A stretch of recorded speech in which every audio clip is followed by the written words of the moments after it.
All sports, all plays. All sports, all plays. All sports, all plays.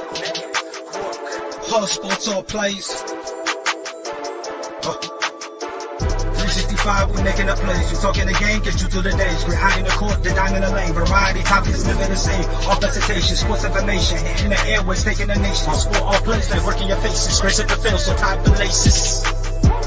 All sports, all plays.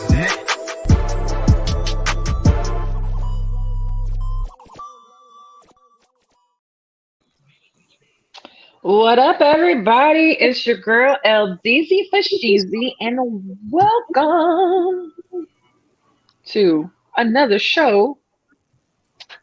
And I'm getting distracted by my son over here. I think he's going to kill himself with whatever toy he has in his hand. So my bad. I have a 4-year-old. My bad. Just say the truth, and we have a welcome guest, Coach Dante. What's going on? And then we also have Tony, Mike, and Jonathan. Jonathan looking real smooth this evening. He came on real smooth. He ain't gonna give us no heart attacks no more because the Dodgers ain't in it. But yeah, he came through. Now, Jonathan, can I ask, is that why you cut your hair? Like the Dodgers are out, so you're like, the hair got to go too? You're like, nah. Yeah, I mean, I do that. Yes and no. Yeah, yes, because I wanted a fresh look, but no, because I usually get my hair cut and look this way all the time. I've been letting myself go lately. Okay. But now I look like my normal self again. Okay. Because I know usually, whether it's Bulls, Blackhawks, Bears, Cubs, whatever it is, if they do lose in the playoffs, I shave the beard just to I think a lot of men do that. Yeah, just to sit in sadness. I think it's fair. I'm learning stuff new because my husband don't do none of this. It's funny because everyone in this panel honestly believed that I was gonna break my laptop. I think you're gonna break your TV, not so much your laptop. I wouldn't put it past you, Jay. I just didn't think you would. I wouldn't put it past you. Yeah, and I ain't gonna lie. I shave in sadness every day, but that's only because I got to go to work clean shaven. So because that's military. That's all. That's because. Yeah, but yeah, I really thought you were going to break something. TV. No, I'm not that crazy. Yeah, are you sure? I do rant and go off, but I ain't that crazy. What up, Key? Okay, maybe I'm a little crazy. Okay, thank you for. There you go. Let's be honest with ourselves. I am messing with these logos. Oh, stop it, Mike. We're gonna. Mike is way too excited that he has access to all the buttons and everything. So if one of us becomes muted or booted, it's because of Mike. Oh, see, brand new 2020, 2022 coming soon. See, we're not the only ones that saw it. Not the only ones. We usually start off with NFL, but tonight we are starting with some basketball because someone in the middle is way excited. And I guess I would be too if I was a Chicago Bulls fan because they are red hot right now. No one saw them what they are doing, but probably the guy in the middle. Coach, you giving the look. You're giving a look. Are you? I mean, they're red hot. Like, do you not see them red hot, or are they just getting lucky on some okay teams? No, they're not getting lucky. They're not getting lucky. They're hot. It's the potential of the Chicago Bulls. I mean, when you add an all-star type player like DeMar DeRozan, that is a mid-range, pretty much a mid-range guard, a guy that can take the ball inside, draw contact, and you got a borderline all-star Nicholas Vucevic that can step outside and shoot threes, and Lonzo Ball, who was definitely improved his shooting form as well. Coach Billy Donovan is a defensive-minded head coach. I mean, hey, they're just hot. I believe they can it's a possibility they can compete with. They're probably the third best team in the Eastern Conference. Probably towards even though Brooklyn's struggling, I think they're going to be fine. Milwaukee is going to be in there. Miami is going to be in there, and you can put the Bulls in that mix as well. They're playing some hot basketball, and And Zach LaVine injury is gonna kind of hurt him a little bit, but you still got two borderline all-stars and Lonzo Ball, who has got better as a shooter, better as a playmaker, and a great defender. So, barring injury from Zach LaVine, I think the Bulls still gonna hold it down. I think they're still gonna be all right. I think they're gonna be okay, but they do need Zach LaVine back in that lineup when playoffs kicking in high gear. And Mike, go for it. This is your team. How you feel about these Red Hot Bulls? I'm not really tripping about it. The Zach LaVine injury. It is devastating here, and I hate that he's playing through it because, as we know, when you tear a ligament in your thumb, you see guys like Tom Brady play through this stuff all the time, especially because it's not his dominant hand, and it's not Zach's either. So I'm not that concerned about it from that perspective. He just needs to be careful, and he needs to be understanding of that. You might not see as many flashy dunks or him grabbing the rim as much, but we'll definitely see, that be implemented into that offense that, Zach needs to be careful. But if worse comes to worse, this isn't a broken bone. This isn't something horrible. When you have a surgery on your thumb type of issue, it's normally 3 to 5 weeks that you would be out until you're back. So even if Zach LaVine at some point does fully tear this, I'm not concerned because at the end of the day, we're deep. And Zach LaVine's replacement right now is Alex Caruso. And I would have no problem. I forgot about him. With Lonzo Ball, Caruso, DeMar, Pat Will, and Vucevic. I'd have no problem with that lineup. I think you still win games with that lineup. I think the bench definitely does get lesser with Caruso not being on it. But I definitely think you have other guys, Kobe White and a bunch of other studs on that team. I love this team. I'm excited about it. We got the news today that Zach LaVine is likely going to agree to that contract offer that the Bulls offered. We'll see what that is. If it's BS, if it's not, we'll see. I want him to stay. I have no doubt in my mind that he wants to stay. It just all comes down to the money at the end of the day. But the injury itself, it's just a ligament in your non-dominant hand. You can definitely get that fixed if worse comes to worse. He definitely wouldn't miss the season. This isn't a catastrophic injury. You're not going to be out more than a month. And with Caruso, I definitely am confident in this team just being fine, even in his absence. But long term, Zach LaVine needs to be there come playoffs, because if not, it's not going. I can see that. And Tony, you have anything to add? Yeah, okay. Anthony, I could kick you now. I have authority to kick you. Oh. I'll play it. I'll be honest. I think people expected the Bulls to be better. I don't think they expected them to be on this type of level, especially having brought in all those free agency pieces. You kind of expected them probably be a little bit like where the Lakers are, like, starting to try to get their feet wet, trying to get used to the system, trying to get used to everything. And then they're finally able to get clicking and everything. Much like Coach said, I could definitely see them being, at least the top 3 team in the East to beat, right there with the Nets and the Bucks. And to be honest with you, with the Nets, honestly, struggling as bad as they are, the Nets are really kind of hurting themselves because currently that game in Philly, if it wasn't for Philly making their own mistakes as well, you could very easily have saw the Nets start out 0-3. 0-3. They 0-3. So for the Bulls to be able to do that, I don't think anybody's really shocked that they are doing well. I think they're shocked though at how well they're doing and how quickly that they're doing as well. And Jonathan. Yeah, the Chicago Bulls are definitely the surprising team early on. They're the last team that remains unbeaten in the Eastern Conference, believe it or not. And, I'm very impressed with the way this team has performed early on. They're 4-0, but you got to look at what they did in the offseason. They had a busy offseason. They brought in some key free agents. That has made their team better. So you can see that this team is coming together and that this team has the potential to be great. I just want to point something out here. The last time the Bulls opened up opened up the season with a 4-0 record, the Hall of Famer and the 6-time championship, the 6-time NBA champion, Michael Jordan, was on the team. So it's been a long time since the Bulls have seen a start like this one. You got DeMar DeRozan now. He brings that experience. Then you have Alex Caruso, who has a championship pedigree.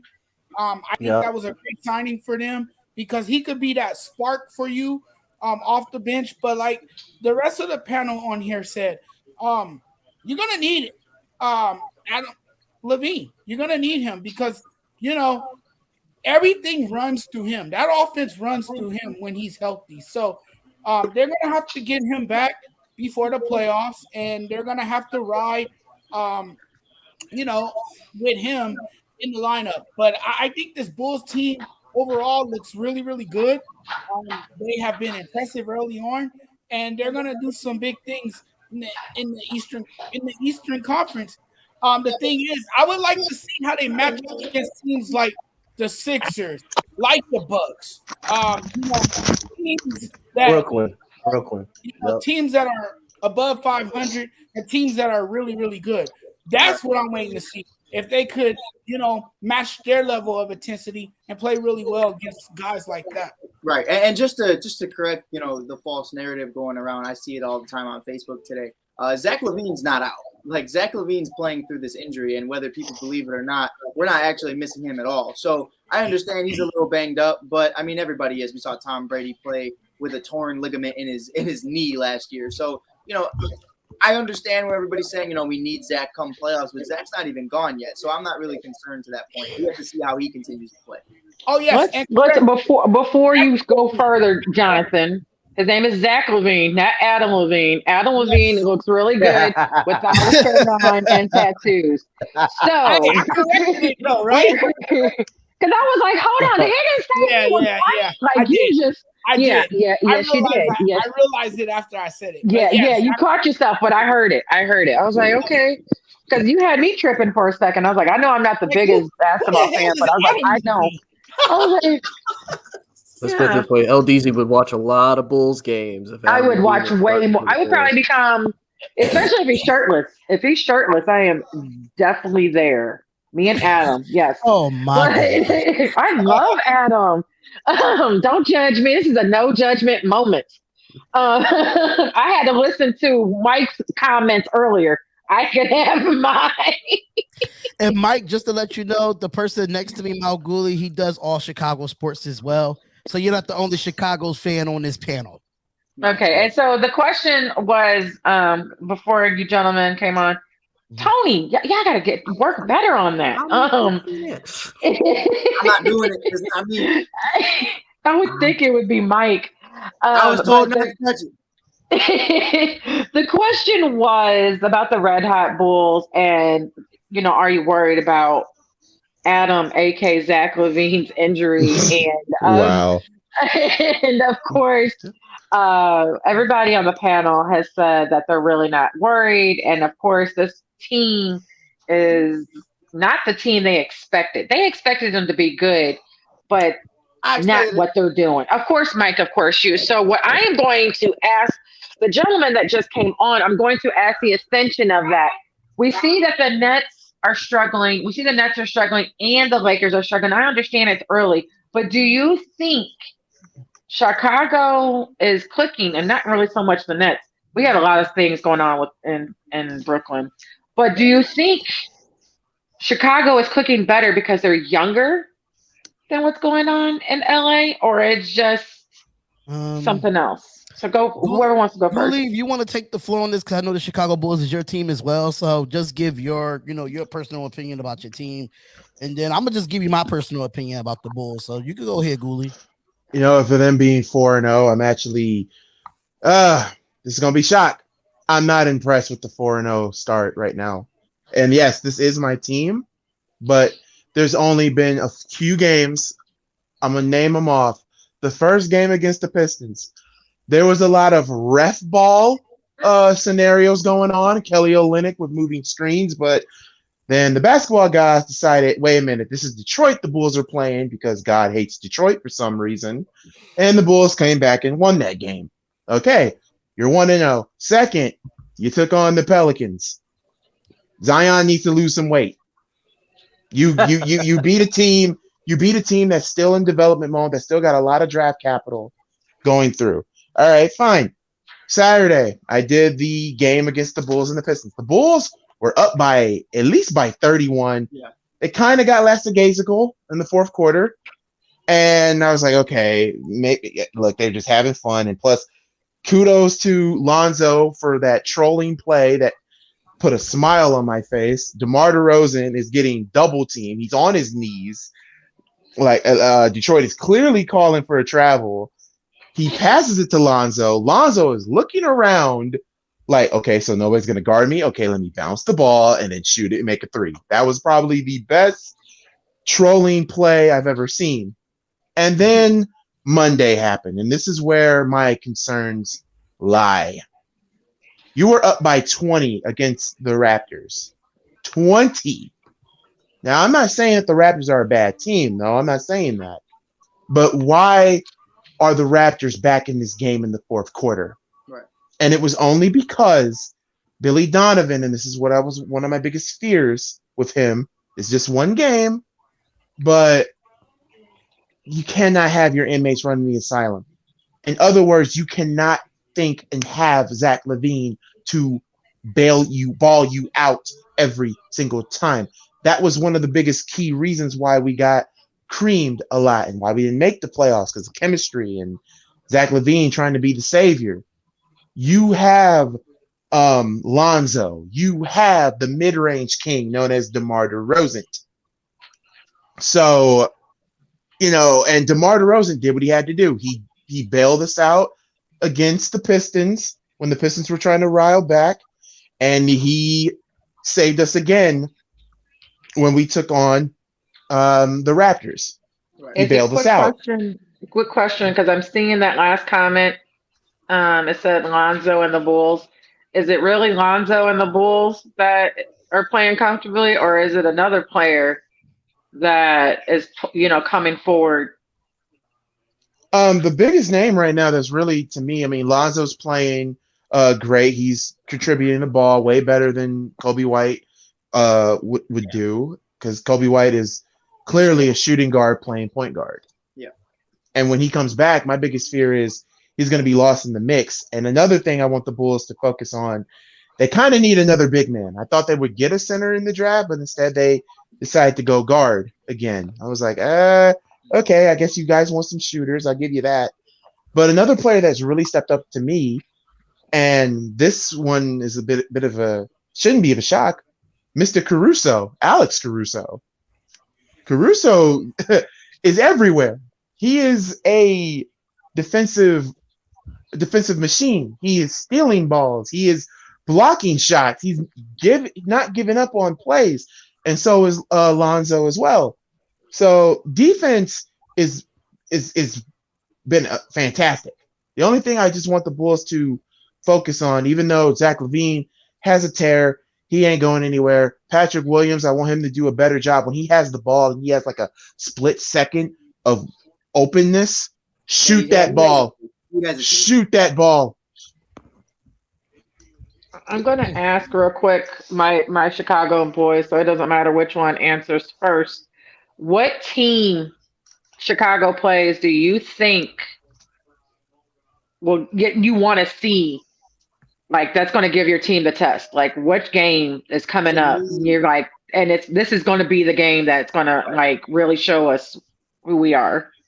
To me, tomorrow's against the Knicks. Nah, I don't know. To me, it's definitely a situation where as long as there's a couple bigs, we need to see what it's like with more than just one big. I think the Lakers are a great test. I know that's an obvious answer, but when you have Dwight, AD, and Bron, who's 6'9", it's definitely a situation where I'm looking at it from the perspective of, I think you brought it up as well. We don't have a lot of bigs. We do have one, us outside of Vucevic. Obviously, Vucevic is an all-star, top 10 big in this league, probably somewhere between 5 to 10. But it's definitely a situation where we are an undersized team when Vucevic isn't on the court. Green is out there trying to play big. He's only like 6'7", 6'9". So you do have to look at it from that perspective that, when we play teams like the Lakers, when we play teams that play big, aggressive basketball, that's where the true test lies. Because I have noticed that the odd man out so far to me in this group and how they're playing is Vucevic. I'm seeing easy shots that he's usually making. He's not. There's a lot of moments where I feel like it's a big part of it is because you spent the majority of your career in Orlando, and the 1 year that you didn't was with Zach LaVine. So all you really had is Aaron Gordon and Zach LaVine. Now you have all these players that you need to start to mesh with and give up other opportunities to. He needs to start making those shots count because he's not going to get 20 plus looks a game. You know what I mean? Like I agree. I agree. Yeah, I definitely agree. And that's my biggest problem right now is they're just not that big. They have this kid. He's from Europe. We drafted him last year. His name is Marko Semenovic. And the problem with that is he's just not physically big enough yet. I think it's a Giannis type of situation. Not that he's going to be Giannis from as a scoring or defensive perspective, but just remember when Giannis first came into the league, how tiny he was, and it takes a little bit of time for him to build up that strength. This kid could be good. This kid could be dominant. It's just not his time yet. So I would like them to go after a Boogie Cousins type guy in free agency still because we, aside from Vucevic, we are lost at the center position. Interesting. I like your answers. Anybody else want to answer this before we move on to another topic? Yes, the center position is what kills us a little bit when Vuka's not there. We get creamed a lot. I mean, I was surprised and actually happy that they let go of Felicio, but now you're like, maybe we can bring Felicio back for just 1 year.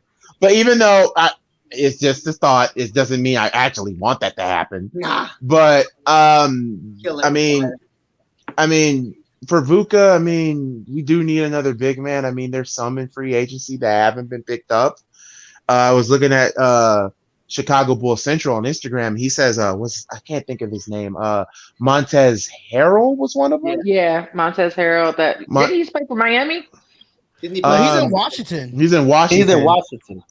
Yeah, but I'm saying at one point in time and the other. Oh, I can't think of who he used to play for. No, I'll think. And also without the situation that the little I think it was the preschool. Clippers. If Clippers was one of the teams that he played for. Okay, that's what it was. That was it. That was the Rocket and Rocket and Rocket.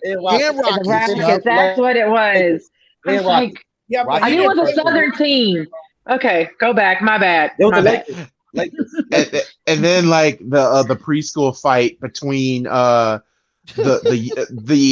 my god, the unibrow and Superman. We're about to talk about that. We're about to talk about that. That's our next topic. So we will get on that in 2 seconds. I mean, hey, all I got to say is this: hey, Dwight, if you don't like your situation, I would not mind having Dwight Howard come out there. I wouldn't mind. Hell no. Well, I wouldn't mind having Dwight. Well, of course, that escalated quickly. Well, of course, D would say no to that. But what does Dwight Howard bring to your basketball team? Let's just keep. Yes, he brings rebounds.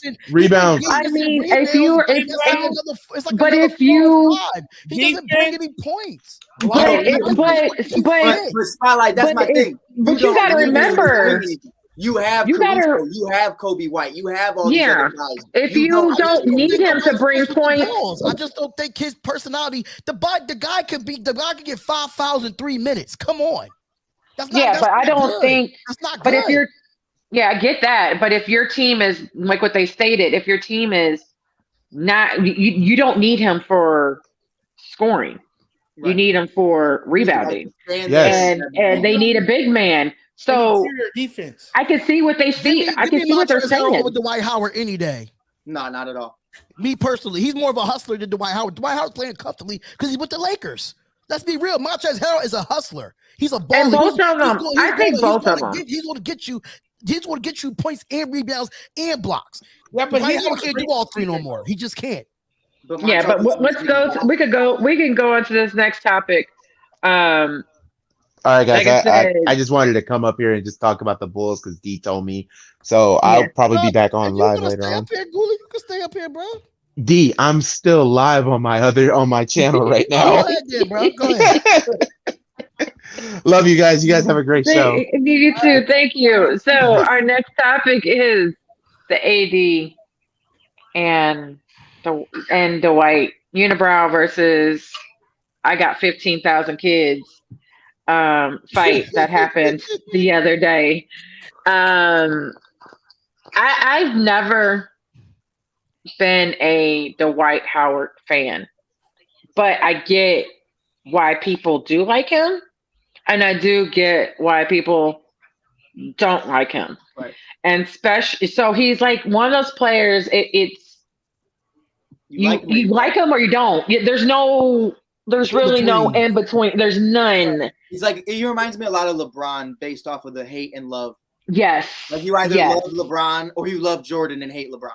And he was probably the first, I will say, when he came in, because he came in before. Didn't he come in a little? Yeah, he came in a little bit before LeBron, or like, and a year before LeBron. Yeah, a year, and it was that year, but that 1 year made the difference because he was Superman, and he was going to be another Shaquille O'Neal, and they put a lot of pressure onto this man. Low-key was for a little bit, and he was, and then he left Orlando. Yeah. Once he left Orlando, it was a wrap. When he went to the Rockets, he was nobody. When he went nobody. The first time, he was a nobody. Nobody. He made his mistake. He went to the. He even went. I didn't even like him with the Sixers last year. I didn't even like him with the Sixers. He was terrible with us. Anybody else a Lakers fan, Coach? Are you a Lakers fan? Hell no, I'm not no. No, okay. Just making sure. Just making sure. I was just nope, my bad. My bad. That escalated quickly. My bad. I'm a diehard Rockets, Astros, and Texas fan, and an Eagle fan. So you're all so you're all Texas. Okay, so we'll go straight to the Lakers fan, and that's Jonathan. So how do you feel about this fight? Guys, you heard me. I talked about this on my fan page the other day, and you know what? This kind of stuff happens. You just don't see it out on the court. Like you don't see it publicly like this. Usually these kind of incidents occur inside the locker room and they stay within four walls. You don't hear too much about this. But you know what? I'm not really surprised because Dwight Howard seems like a person that's hard to get along with. He seems like a person that could be a cancer inside your locker room. Even though he could get you rebounds, even though he could be a factor defensively for you, he could also be a bit of a headache, right? And something had to be said for Anthony Davis to respond the way that he did, because I had never seen that side of Anthony Davis. I had never seen a guy that looked really angry. I believe it was your mama joke. That's what I believe it was. I couldn't believe that he reacted that way. But Dwight Howard must have said something that really pissed off AD for him to respond like that. And then all of a sudden you see a shove on the bench. Those two go at it. They had to be separated by the coaching staff and teammates. But this stuff happens. Hopefully they can work it out, put it behind them, move forward. Because this team is going to need to develop chemistry if they want to win a championship. If there's no chemistry and if these players can't gel together, the Lakers are not going to win a damn thing. They're not going to win a championship at all if these guys are going to be bumping heads and if these guys can't get along. And if it's not going to work out, who do you think the Lakers are going to keep? They're going to keep AD. And then they're going to say, bye, Dwight Howard. They're going to show him the door. He'll be gone. He'll be traded for a third time. He'll be traded to another team, and the Lakers will go on without him. But hopefully, it's only the third time. It feels like it's only the third time. Like seriously, I'm not even trying to be funny, but it's only the third time because he's been everywhere. So that's why I was like, it's only the third time. The third time with the Lakers. It's like the fifth or sixth time in general. Okay, I thought so. Okay, but you know what, guys? Here's another thing. This was concerning coming into the season because you have too many stars on one team, and this was bound to happen with the Lakers because there's a bunch of guys with big egos, right? So this was bound to happen, and so Laker fans should have seen this coming. I know I did, and I just feared that something like this was going to happen, and look what's happening. Right. Anybody else got a comment towards it? I felt like I don't want to make it about Dwight and defend him. That's not what I'm trying to do in any way, shape, or form. But I will say what I thought of it and how I look at it is how Dwight Howard is as a person, and I kind of look at it from that perspective. And I feel like he came into this team differently than he did the second time he came with the Lakers. The second time it was more of, okay, I have something to prove. I want to help Bron and them get a championship, and he did that. When he left, the Lakers didn't have as much success. And I know it's not because Dwight wasn't there, but Dwight Howard's the type of guy who views it that way. So I feel like Dwight Howard was intentionally ignoring what Anthony Davis was trying to tell him. And I feel like that's the ego of Dwight. I'm not listening to you, blah, blah, blah. Like, I feel like this was much more than just one game. And I feel like that's Dwight as a person. He's very arrogant. He's very ignorant. And it's all about Dwight. And I feel like Dwight did go into this season. You know, I've watched him early on. I've listened to the interviews about him being back and what he brings to the table and how he was one of the missing pieces last year in the playoffs when, to be truthful, you know, if those guys were just healthy, I don't think they missed Dwight that much at all. You know, Marc Gasol wasn't that guy, but I definitely don't think they needed him to be that guy. I think Dwight came into this situation thinking he was the shit and thinking that, you know, I was much more needed than you think I was, when in all reality, you weren't. There were a lot more key factors that went into that. But I think that's really where it comes down to is he's not listening to Bron. He's not listening to AD because in my eyes, and this is just my personal opinion, I think Dwight thinks that he's the savior of this team. And not to say that that's going to be the entire season, but it's little antics like that go a long way in pissing off someone like Anthony Davis. All you had to do, bro, is turn around and acknowledge the man's existence. But you said you walked off and you acted like AD wasn't trying to get your attention. Like, that's not something you do, especially with one of your teammates. But we've seen time and time again, Dwight doesn't give a shit about his teammates. So that's how I took it. I have to agree. Yeah, he's just I gotta agree. I mean, Dwight Howard has been that egotistic type of guy that think he's the shit, regardless of how many teams he went on, and he thinks he's still the number one guy. You on a Lakers team that you're like the eighth or ninth guy on the roster. Yeah. Let's just be realistic there. So Dwight Howard, just get your head out of your ass and let these leaders lead by example, and you just follow their commands. Period. Pretty much. Well said. Pretty much. That was pretty much. Pretty much. I know Dwight Howard. I know Dwight Howard because he was in Houston, and Dwight Howard, there's no question this guy is a cancer in the locker room. You saw that the first time when he left Orlando and played for LA, Kobe and Steve Nash ran him out of LA because he didn't want to do the pick and roll with Steve Nash, and Steve Nash got upset about it and went off on him about it. Then he comes to Houston. He thought he was going to be number one fiddle, but they told him no. James Harden this offense runs through James Harden. He was complaining and whining about he wanted touches, and JB Bickerstaff wasn't going for it. He didn't want to do pick and roll. He's not a guy that can post up. He never was a type of post up player. He was always above the rim type of guy, and he couldn't handle it. And he had the locker room divided in Houston between him and James Harden. Guys were picking side. Then he goes to Atlanta. That didn't work out. He goes to Charlotte. That didn't work out. So Dwight Howard is a counselor in the locker room. Plus, I hate Dwight Howard. I'm not going to lie. I hate him because he quit on the Rockets his third year. He quit on the Rockets in the middle of the season, and James Harden had to carry the Rockets to the playoffs and win them a playoff game against the first seeded Golden State Warriors. So all that, Dwight Howard doesn't care nothing about the teammates. It's all about Dwight Howard instead of the team. He's not a leader. He doesn't play hard all the time. He takes plays off, and that's the type of character issues that Dwight Howard got. So me knowing it from Houston, he quit on Houston, and I just don't think Dwight Howard gives a damn. Now since he won a championship, I just think he's going overboard, and he's a hothead now. Now Dwight Howard is the shit all of a sudden since he won a championship, and that's what I'm not taking on Dwight Howard.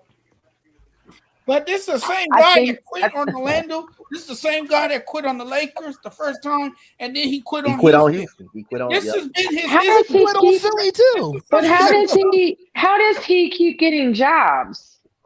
Because he's a big man that's on the market. He's a big man that's on the market that can't keep a beautiful wife like Cooper from those Sparks. That's all I can say about that. But LaDonna, to answer your question, he keeps getting jobs because he's one of those big men that's out there available on the market. He quit on the Wizards too. Yep. And why does he keep going back to the Lakers? Like, they keep letting them go or not re-signing them, and then they're desperate for a big man, and then he comes back. They need help at the big man position, so they always bring him back. Listen, I'd rather draft a big man before I get Dwight Howard again. That's just me. I mean, And the Lakers have been it's like a good. bad relationship. Like you can't And the let go of an Lakers- ex. And the Lakers have been good at doing that in previous years, right? They've been good at drafting big men because that's something that they've excelled in. And if you look at the Laker rosters in previous years, they've been successful with big men. You know, Kareem Abdul-Jabbar, Shaquille O'Neal. You know, the list goes on. Wilt Chamberlain. They had big men, you know, and that was a big part of the Lakers' success and their foundation. Mm-hmm. Tony, you've been awfully quiet. You have anything to say? Yeah, I mean, just kind of watching the video, I don't kind of like Jonathan said, I've never really known AD to be that type of guy that is like an altercation type guy. He's not one of those that he doesn't really say a lot. He's just kind of in the background. He does what he needs to do type person. And yeah, when I was watching the video, you know, you saw him, you know, immediately go over when Dwight sat down, and then he's like hovering over him, which I know for me, you don't necessarily have to take it as a disrespect thing, but when you got a dude as big as AD like standing over you, and then to Dwight like talking down to him, yeah, it's probably going to be a heated conversation. And like Jonathan said, you know, you have so many big personalities that are on this team. You know, you have Melo, you have Bron, you have Westbrook, you have AD, and much like my Raiders fan up at the top, you know, you're eighth, ninth dude on the list. Like you're not the dude. You know, you've traveled to different areas, and much like Coach said, if you look at all the teams that he's been on after he's left, what has happened? They've improved, with the exception of the Rockets. Rockets are still kind of down, but I mean, you know, They got better briefly. We got better. We got better. We got better. Yeah. We got way better. You look at Charlotte. Charlotte got better. You know, didn't you say he was on the Heat too? Yeah, No, he was on the Wizards. He was on Charlotte. Wizards, Sixers, Atlanta. Hell, Sixers, even Atlanta. Atlanta got better. Atlanta was going toe to toe with Milwaukee. So I mean, you know, they've shown, you know, it's shown right there that again, you're just an available big man that's not as injury prone as somebody like Boogie Cousins. Because you know, if you look at Boogie Cousins, especially that year in New York, you know, with him and AD until he got hurt, that was a formidable combo. Yeah, got hurt, and it's just been pretty much downhill for Boogie ever since. So I mean, really, I'll ask you while I got you right here, Tony. Did you think he would become a journeyman? Like during watching his career, Howard's career in Orlando, did you think he would become a journeyman after what he did there? I mean, it's bound to happen eventually. To me, no matter really how you look at a sports organization or a franchise, you don't re-sign a player for one of two reasons: either money, you can't afford it, or because you as a team know something that the rest of the NBA doesn't know, and as a professional organization, you're not going to badmouth that individual. Right. The perfect example would be probably AB. You know, look at all the shenanigans that he pulled while he was in Pittsburgh. Pittsburgh did not say a word about it. They traded him, they got rid of him, and they were done. Now, again, that's proven to hurt Pittsburgh in the long run, not to completely switch it over to football, but I feel like it's kind of the same with Dwight Howard. Is the talent there? Yes. Is he a phenomenal basketball player? Right. Yes. But as a person, as somebody that's in the locker room, it's toxic. And, you know, that's why he's a journeyman. You know, every team is like, hey, we'll give him a shot. We have a talented big man. Maybe we can make it work. And then he ends up hurting himself in the long run because he's that cancer, and because I don't know if he wants to be the number one guy, and then when he's treated like the number one guy and is given that opportunity, he drops the ball completely. Right, and to Tony's point, I think another good comparison is actually another Orlando guy and another Orlando big, and that being in Shaq. You know, Shaq's one of those guys. It's the clear print of the Dwight Howard resume, just less talented. And that's just a clear-cut picture of it, is that Shaq had that ego. You know, we all understand that Kobe had beef with Shaq the same way Kobe had beef with Dwight. And for somewhat similar reasons. There were other things that went into it, but, you know, at the end of the day, you know, it was Shaq's work ethic versus Dwight's antics. And that's it's all the same boat. And you also see that Shaq became a journeyman later on because of the same thing. You know, you see him on the Celtics, you see him on the Heat, you see him on the Cavs, you see him, you know, I mean. That was at the end of his career, though. That's right. But that was the end of his career, but it still was to that point where how many teams has he been on where teams weren't willing to give him those 1 to 2 year deals at a time. They Right. were willing to move on from him. And it's the same thing with Dwight. This is towards the end of this is the second half of Dwight Howard's career. Nobody can tell me otherwise. There's no resurgence that's going to happen like Derrick Rose or Isaiah Thomas giving 80 in the Euro League. Like it's not going to happen. Like this is Dwight, and this is probably the last few years that we will see Dwight Howard. I can assure you that he will get traded midway through the season. I was just about to say that. I was thinking it. I swear to God, I was thinking it. After you listening to everybody, because like I said, I haven't watched the Lakers game this season. I've watched all the games I've watched was the Mavs and somebody. And then because of the World Series, I've really been watching just the World Series. But yeah, I was thinking after hearing everybody and then just knowing how he is, just everybody I have talked to and their fan base has spoken about him, have said he's a cancer. Like eventually he becomes a cancer. Thoughts on Dwight Howard? Yeah, because I didn't know if you were there or not. My bad. I think he was. Yeah, I apologize. I'm on my way home from school. But yeah, like speaking from a Sixers perspective, like, and you know, just the fact that Dwight Howard, I hate to say, but he's not the player that he once was. Like, I feel like at the times it's like, yeah, he's a journeyman, but the ego, like, and like somebody said, I mean, he kind of reminds me. He reminds me of Shaq. Yeah. Right. Because it's like Shaq in the early 2000s had that ego. I said that. I'm sorry, I walked away. But yeah, and it's like, and then the fact that, you know, and not to mention too, like he's also like, yeah, he's a good rebounder, but he also is you know, prone to, you know, getting tossed or getting drawing a lot of fouls. Exactly. Like his scrum with him and Harrell. I don't know. As a Sixers fan myself, I just think he didn't fit. I just think he never fit with the Sixers. They said, "Oh, it's going to come in and help Joel Embiid." Joel Embiid don't need no damn help for no damn Dwight Howard, please. Well, I will say this. I was never a fan of Dwight Howard. I was never a fan of him. I will say this: if AD and Dwight Howard are going to have a toxic relationship, the Lakers will part ways with Dwight Howard quickly. Oh yeah, he will be out. LeBron will go to the front office and be like, can somebody get Dwight Howard the hell out of here? LeBron would do it in a heartbeat. He'll go to the front office like, yo, it's time to get Dwight out of here. Yeah, but Dwight, man, but y'all know LeBron only has to. But y'all know LeBron has to just make a look and he's gone. Like we already know. Like I say, yeah, LeBron snap a finger twice and he's gone. He's, you know, LeBron don't really have to go to the front office. LeBron just says, "Hey man, you're fired." Never seen that meme where he's looking at Kuzma like this, and Kuzma's like, "Yeah, we got a next game," and Bron's like, "There ain't no next game for you, boy." Like, we already know. Yeah, we already know. Let him get on LeBron's bad side. He ain't gonna be there. You can piss off everybody else, but once you piss off LeBron, that's for we all know.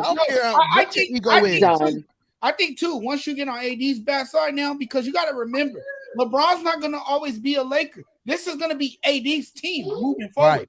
So, I mean, you have to keep AD happy. You have to keep AD happy. You have to do that. I get that you have to keep AD happy, but this is still LeBron's team. Like, I get it. I get what you're saying, but this is still just as of right now.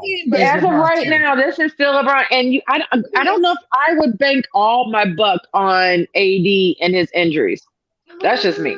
AD's never been healthy, even in the New Orleans days. AD. Yeah, that's what's terrifying. That's probably why New Orleans gave them to us. Nah, they're just cheap. Oh yeah, they're just cheap at the end. And they're cheap. There's that part. Yeah, Zion's going to New York or he's going to Chicago. Zion needs to go to New York so he can walk. He can walk off that gumbo off because New Orleans is not the place for the big man.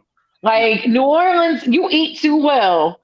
The beignets and the gumbo is not a place for somebody that is thick. And you don't, and you get some hand grenades. Like, I think we saw that with Big Baby Glenn, right? I think we saw that with Glenn Davis.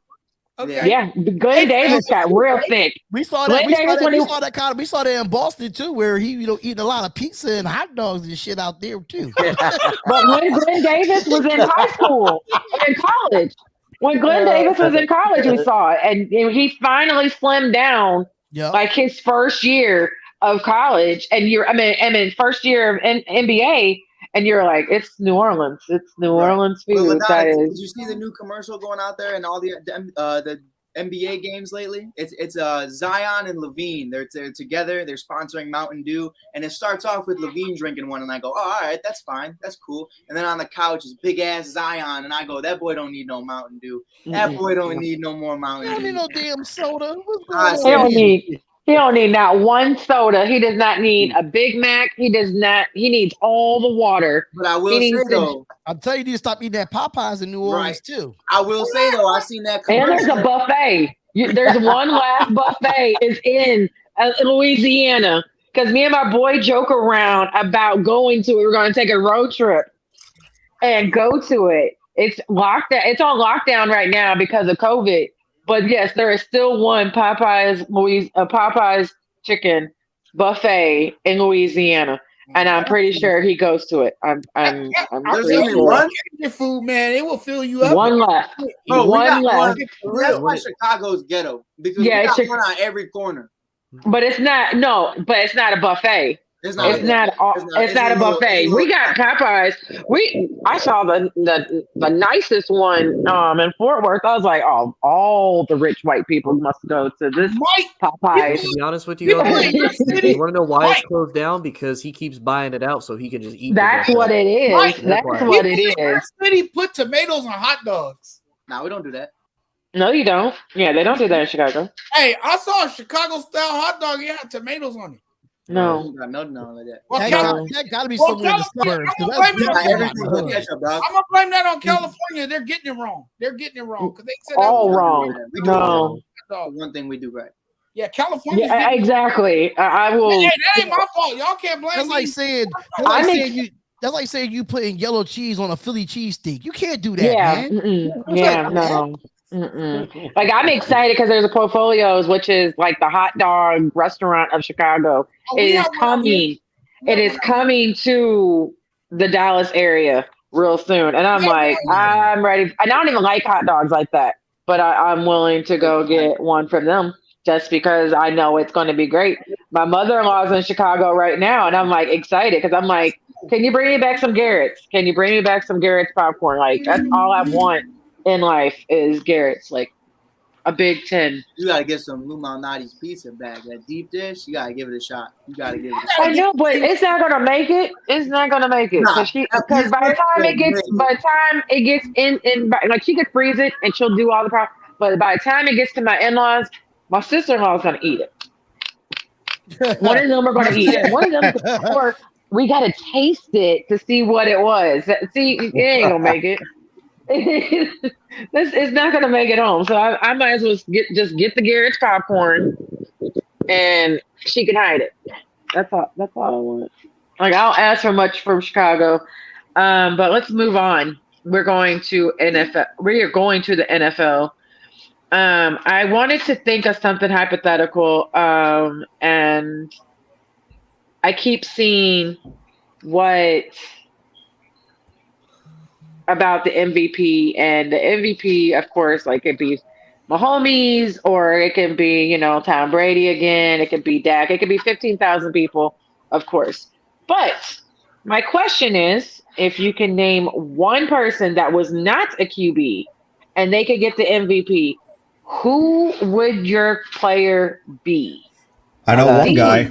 There's only one guy that you can name, and that's Derrick Henry. That's what I say. Yeah, that's Derrick Henry. Derrick Henry, because that was my pick. Because my quarterback Derek Carr is up for, as a quarterback, he's up for MVP consideration as well. But if I wanted to go somewhere outside of a quarterback, there's nobody in this league. I don't care if you're at wide receiver. I don't care if you're any other running back. There's nobody else playing a higher level than Derrick Henry on the offensive side of the ball. What about Cooper Kupp? Can we not mention Cooper Kupp? Because Cooper Kupp is playing lights out. But I don't see Cooper Kupp winning the MVP. I just don't see that happening. the way Derrick Henry, I mean, Cooper Kupp is nice. Don't get me wrong, he's one of these best wide receivers in the league. But the numbers that Derrick Henry is putting up, he might could put up another 2,000-yard season. He might can do it. And he had what? 3 touchdowns against a top 10 Buffalo Bills defense on Monday Night Football, and he manhandled and beat them by himself. Right. You can't deny that. And it's crazy too because you look at it from that perspective of you're going back-to-back 2,000+ yard seasons. And you're not even a top 3 candidate. That's insane. Exactly. That's insane. Right.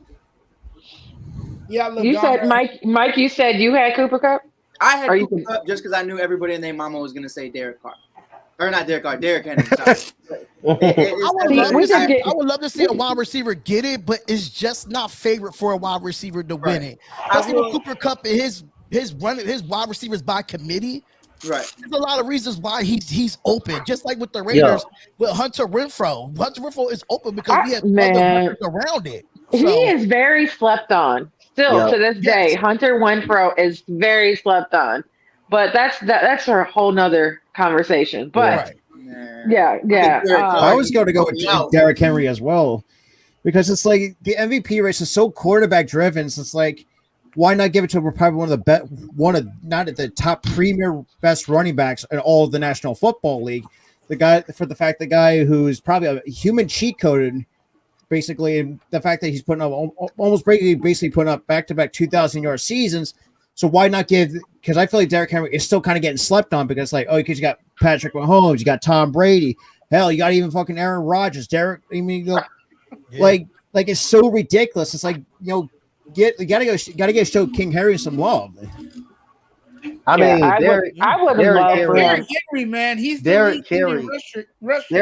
Derrick Henry is literally almost, you can say, it's you got AJ Brown, you got Julio Jones, but everything starts with Derrick Henry for Tennessee. That's literally Tennessee right there. 25 carries a game. This man can literally get 2,000, be another Eric Dickerson, get 2,000 yards in a season. He literally dominates. Cooper Kupp is one of the top receivers in the game, but you got Robert Woods, you got Tyler Higbee, you got other receivers out there that's going to take some votes away from him. Derrick Henry literally jump starts Tennessee offense, and it's hard to tackle this guy. Don't nobody want to tackle this guy. The man literally averaged almost 10 yards a pop every single time he touches the ball. So literally, he's the Tennessee Titans offense. If you just look at it, that opens up play action and the passing game for Ryan Tannehill when you're giving the ball to Derrick Henry. So I think he may get 2,000 yards this year. He's gonna hit 2,000 yards again. I'm banking on that. So Derrick Henry, that's why I chose Derrick Henry. Another person that you could really look into as well is TJ Watt from Pittsburgh. That's another guy that you could look into that could be an MVP candidate on the defensive side of the ball. Because you notice without him, that defense is terrible without him. He's a one-man wrecking crew, and though he missed a few games, he's still like a top 10 in sacks by himself. If we're gonna name defensive players, then why can't we name Chandler Jones for Arizona Cardinals? Here's the thing. I love. But I understand he's out hurt, and right now he's lost 35 pounds from COVID. Right. I would say though, Trevon Diggs has done a lot more than. That's why he hasn't. Trevon Diggs. That's why they're easing him back in because he's lost so much weight. See, Trevon Diggs is young. He does give up a lot of yards. I think the only reason why he will get MVP because of the interceptions. But if you look at him giving up, he does give up a lot of yards as a D-back. Right, but if you also look at it, Chandler Jones hasn't had a sack. I just feel like with TJ Watt, he just makes the defense better. Right. He makes that first defense look way better. He beat Seattle by himself. He beat Seattle by himself. He beat Seattle. I just think Trevon Diggs have a complete. I think Trevon Diggs have a complete front seven. The way Dan Quinn has put that defense back together for Dallas. Well, and I'll be honest with you too, even as a Dallas fan, because Trayvon Diggs was going to be my third. Because if it was going to be other than quarterbacks, I was going to have Derrick Henry and Cooper Kupp there. I was going to say Trayvon Diggs purely for the fact of if you look at the team that Trayvon Diggs played in Alabama, what does Alabama typically like to play a lot of? They actually like to play a lot of zone coverage, and a lot of times in Dan Quinn's defense, what does Trayvon Diggs have to play? He has to play more of that man coverage. Now, when he does play zone, that's whenever he gets those interceptions because he can play more up on that ball. You have the safety in the back to be able to help him out. Right. We even saw in the New England game, Damontae Casey openly admitted he's like, nope. He goes, yes, Diggs got burned because that was his coverage, but he also thought I was supposed to be over the back helping him. So he goes, that's just on me. That's just as on me as it is on Trayvon Diggs. But I mean, as far as to me, I also look at MVP the same way you look at Derrick Henry. You know, what does he bring to the offense? He makes Tennessee's offense a complete 180 because if you look at A.J. Brown, has had a pretty solid year. Julio, to me, hasn't had really the Julio type year. Maybe that's just him trying to get used to the new system, being on a new team, you know, not building that chemistry. That's fair. You know, Cooper Kupp is slowly starting to come back. Same thing. He's trying to get used to Matt Stafford, you know, kind of building that chemistry. He's still been solid, though. But if you take Trayvon Diggs away from a already pretty bad Dallas defense, it's not great, but it's not as bad as it was last year. You take Trayvon Diggs out of that, and I would say Dallas's defense is still probably going to be down there 28th, 29th, like easily to me if you took Trayvon Diggs out of it. I don't need to be biased, but can we talk? I don't need to be biased, but I think Max Crosby should need some talk too. I'm just saying if we're gonna, I'm gonna be biased a little bit. Max Crosby had to get it in there. I'm just saying. Well, if I'm gonna be biased, then I'm gonna talk about. I'm just going to talk about Diggs, and I don't even really. I liked him till I didn't really like him. Let me stop lying. I got tired of him getting burned. Until this year, he was getting burned left and right. It was looking like toast. I'm gonna just be honest. I'm not even gonna lie. I tried to cover it up, but yeah, he was. I got tired. I got real tired. LaDonna, can I ask a question to you just about the Cowboys in general? You know, I've been a part of it's just high school. It's just high school, so I don't flex it and I don't talk about it. I talked about it on Pride's podcast earlier with Alana. You know, I played safety. We won 2 championships. I was a starting safety all 4 years of high school. And you really only have one job, and that's to make sure that nobody is behind you. You have to make sure that everybody's in front of you at all times. And I feel like Diggs takes those risks because of the fact he knows, first of all, my brother is Stephon Diggs. I grew up with him. I can catch just like him. You know, I've been going up against him for years. I can take these risks. Now, sometimes it shouldn't happen, and sometimes he needs to learn when and where to take these risks. But again, when you're in that moment, it's easier said than done to, you know, when you're looking at the film saying, okay, I could have done it here, but instead I did it here. It's totally different when you're on the field. But the problem is with Dallas, I just see these safeties all the way from when they had Clinton Dix to guys they just aren't doing their jobs in that backfield. And it just doesn't make sense to me. Like, I get Diggs is getting burned, but he should only be getting burned for like 5 to 15 yards, not a whole 60 because the safety was blitzing the quarterback while Diggs was taking a risk. Like, there's too much miscommunication there in my eyes. And I feel like you said, there's a lot to pack into that. So would you say that Diggs getting burned is more on the safeties not helping him out than it is with him? Because I feel like a 5 to 10 yard gain turns into a 60-yard gain because that safety's on the entire different side of the field, not even covering anybody.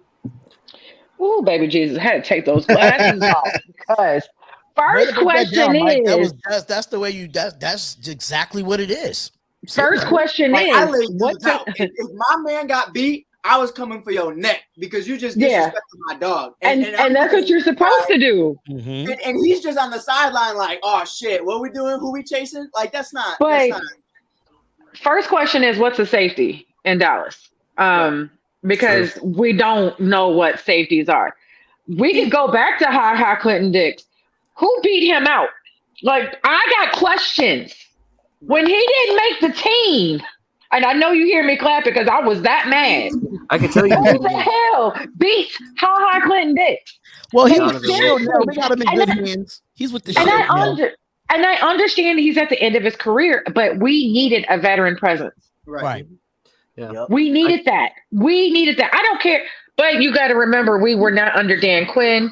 We were under a coach that shouldn't have been coaching in the first place. Mike Nolan shouldn't have been in the league at all. There was a reason why Atlanta fired him and no one hired him. Right. Since Atlanta let him go. Let's just start. We're just going to start there.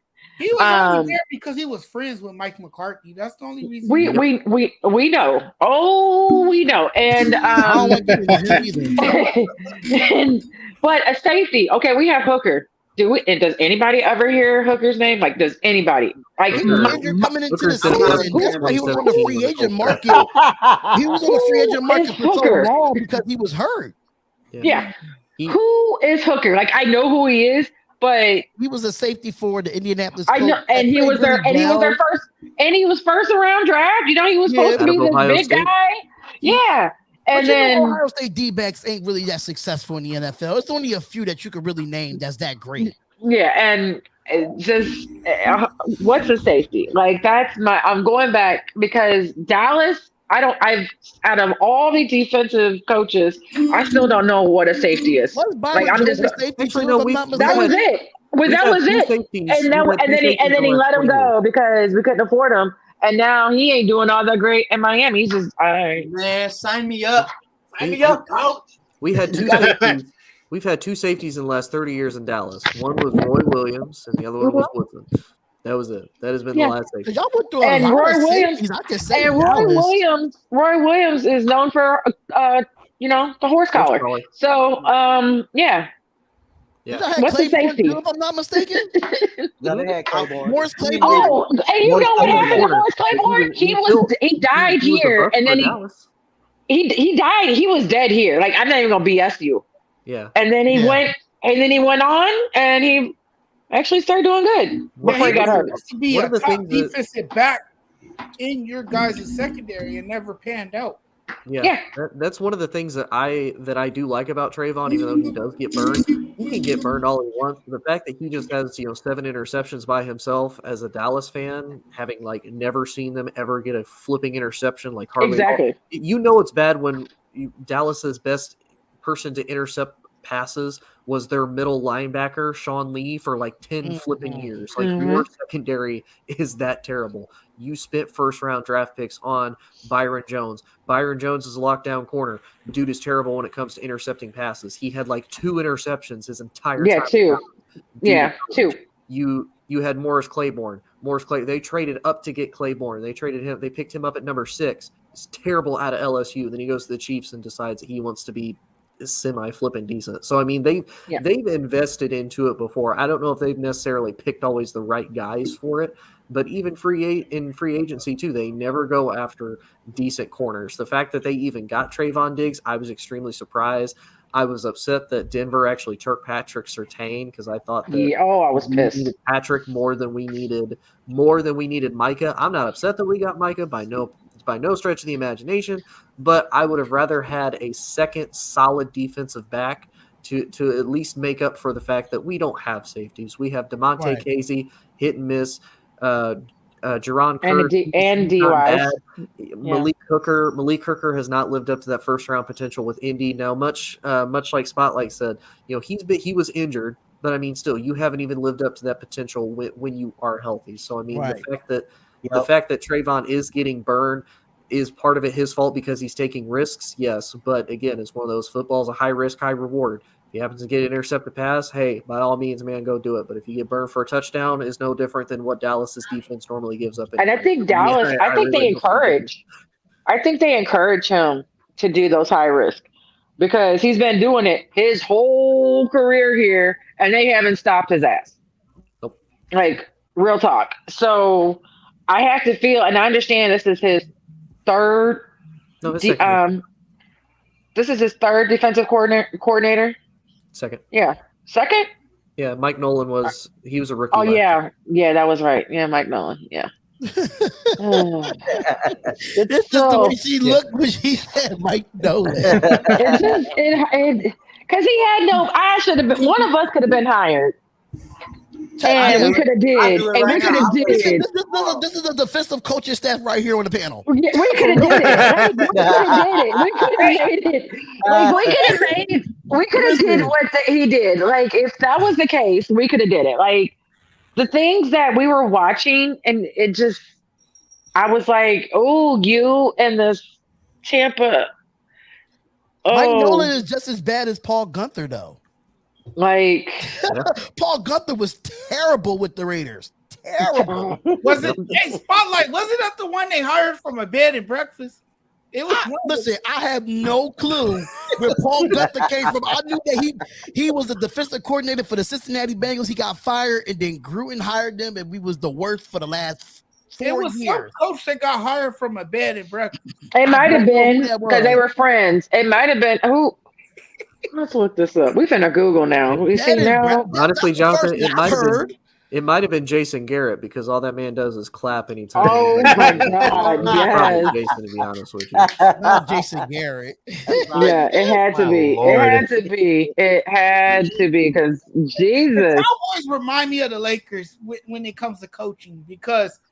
I mean, JD Buss likes to keep it in the family. Jerry Jones likes to keep it in the family. Damn it, go outside the family for once. Gruden's the same way. He liked to keep it in the family too until this year. God.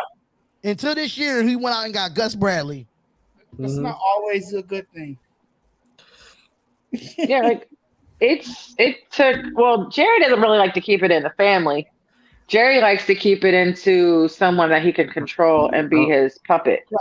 I don't know what he kept the clapper for Tim flipping years. That man is a son. No, the clapper has something on him. I don't care what nobody says. He has a picture, a video. Look, everybody knows Jimmy was already tapping his wife. Like we already know that, Jason. Like everybody know that. Somebody got no dirt at this point. Between him and Romo, because Romo shouldn't have been our quarterback as long, and that's just me. I think he had something on him too, because he did marry his Jerry's niece. So he did. Romo stayed in the family, like literally stayed in the family. Hey, man, Romo has a better career as an analyst, though. Oh, Tom Walsh. I love him. He's like my favorite guy. Tom Walsh, that was the bed and breakfast guy. Oh, okay. Tom Walsh. I knew it was one of them. Oh, okay, but yeah, he's my favorite. Romo is literally my favorite because he knew. Don't get me wrong, he knows the game. But everybody, my husband is one of them. Sweet baby Jesus, that was like the biggest Romo fan, and I just said I wish he looked good as he looked like in real life, like he did on paper. That was my issue with Romo. Because every other week he was breaking some type of record. Right. But when you're only throwing, but when you're only throwing 2 yards, 5 yards, maybe 10, because you got old man Witten that you need to get the ball to. Right. That's and you're throwing 14,000 of them. Yeah, you're going to eventually have to get some yards out of it.